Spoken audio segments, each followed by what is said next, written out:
Okay, so there's a question that's I've been sitting with this week that I think is worth bringing up to you guys directly. As AI tools become more capable and start running in the background, connecting to your files, your email, your calendar, working on tasks while you're doing something else, the question of who's actually in control starts to matter in a way it didn't when AI was just a chatbot that you type questions into. And this week, that question got very, very loud indeed. An unreleased model of OpenAI apparently solved a maths problem that's been open since the 1950s. Then, and this is the bit that got everybody's attention, repeatedly found ways to act outside the environment it was supposed to stay inside.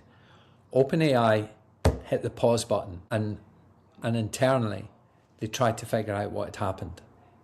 The model didn't cause any harm, but it's a genuine reminder that the people building this stuff are navigating real unknowns as these systems become more and more capable. Now, I'm not bringing this to your attention to alarm you in any way, shape or form, right? I just think it's a really useful way to frame things for everybody else and everything else happening in AI right now, including some of the very practical stuff from Microsoft this week about Copilot pushing into more places inside your business automatically. The who's in control question isn't just for AI researchers, it's for every business owner should be asking about their own setup. So let's get into it. So welcome back to the AI Weekly Brief. I'm Alan Bark, and this is a show where I cut through the noise on what's changing in AI and tell you what it actually means for your business. This week's episode is a bit more sober than usual, not because things have gone wrong, but because this is one of those weeks where slowing down and thinking is more useful than rushing to try and get the next shiny stuff. There's practical stuff here too, including some genuinely useful Microsoft updates. But the thread running through today's episode is as these tools get more capable and more embedded into your day-to-day, what does good oversight look like for a small business? Right, so let's give you a bit more detail on the OpenAI story. First, without getting too technical, an unreleased model, not one you can access, not one that's even being announced publicly, reportedly solved what's called the ERDOS, unit distance conjecture. It's a geometry problem that's been unresolved since the 1950s. And according to internal sources, it cracked it.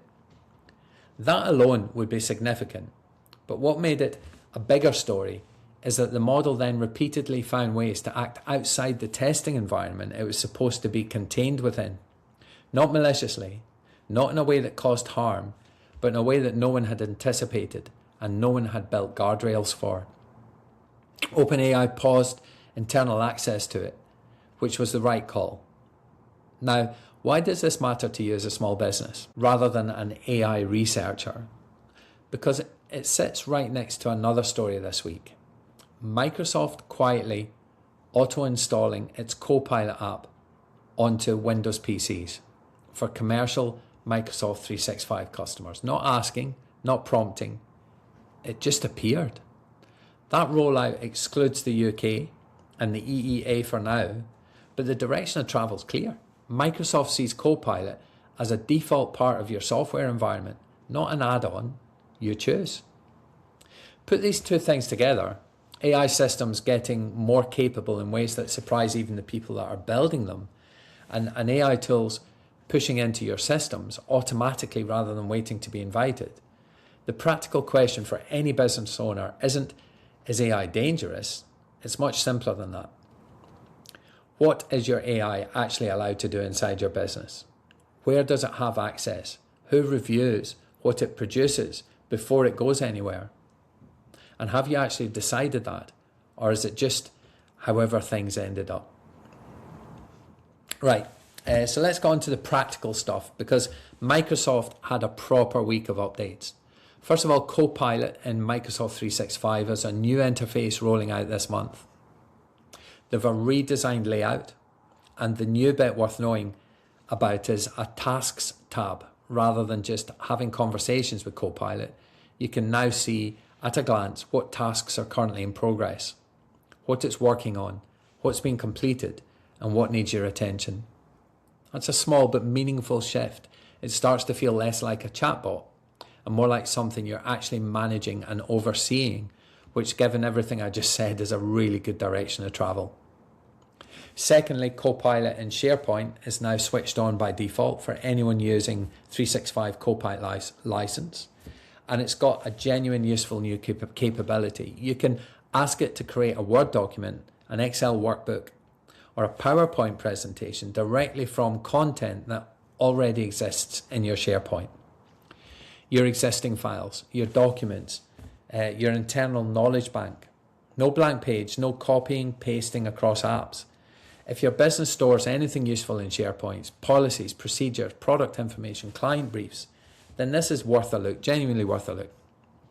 Create a one-page briefing document from everything in the client folder is now a real thing you can ask, rather than something you have to do manually. And third, Copilot is now better at navigating long and complex documents, using document headings and sections to find the right part before answering, rather than just scanning the whole thing.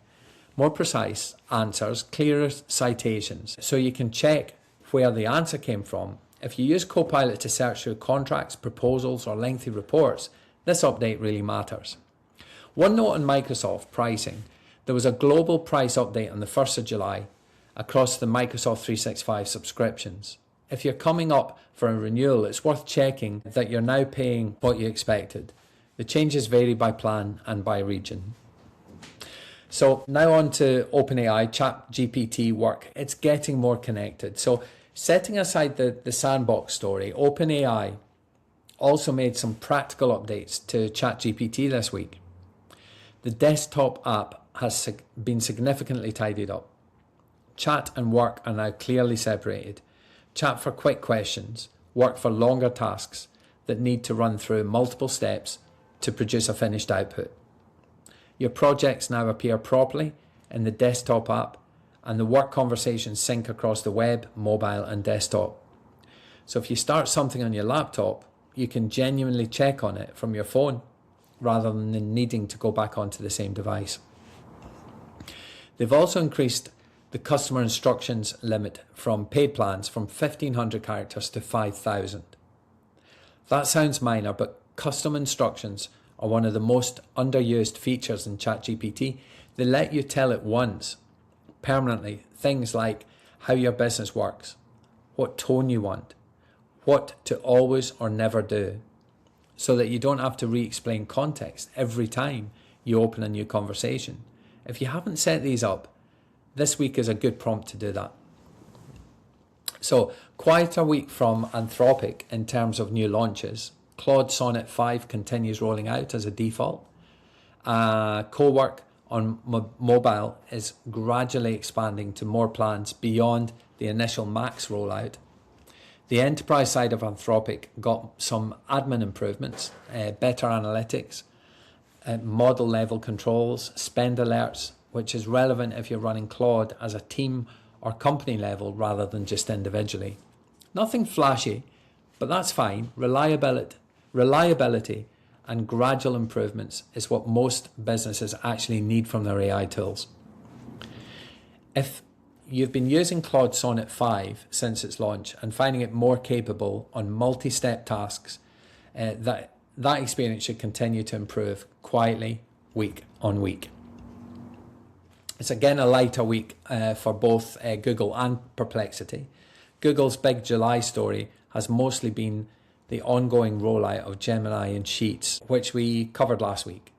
The promotional usage limits for that feature ended yesterday, the 15th. So if you were trying to it at scale, you'll now be on the standard limits. So that's worth knowing. Nothing significant from Perplexity this week. If you're using it for research, it remains solid. The deep research upgrade we covered last week is worth revisiting if you haven't already tried it. So I'm going to move on to the art of the possible.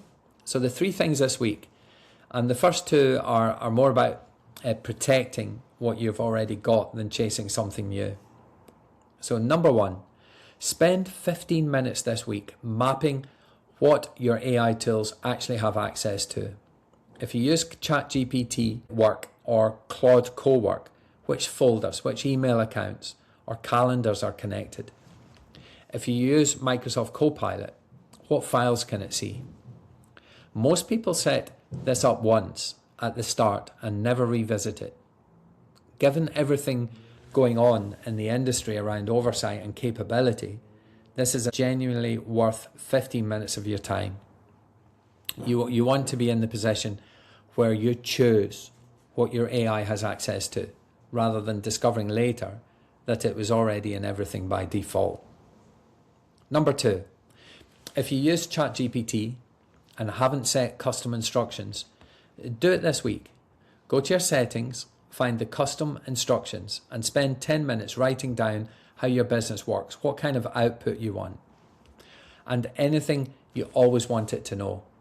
You'll get better responses from the first message of every conversation without having to re-explain the same context over and over. The new 5,000 character limit means you can be genuinely thorough. 3, if your business uses SharePoint, try the new Copilot in SharePoint feature this week. Pick one folder of documents you reference regularly, client information, product specs, your internal procedures, and ask Copilot to create a briefing document or summary from it. If it works well, that's a workflow you can repeat. If it doesn't, your most likely reason is the document library needs some tidying first, which is a useful information in itself. So that's it for this episode. This week's theme, who's in control, isn't a reason to be scared of AI. It's a reason to be intentional about it. The OpenAI story is genuinely interesting, but the more relevant version for us is much quieter.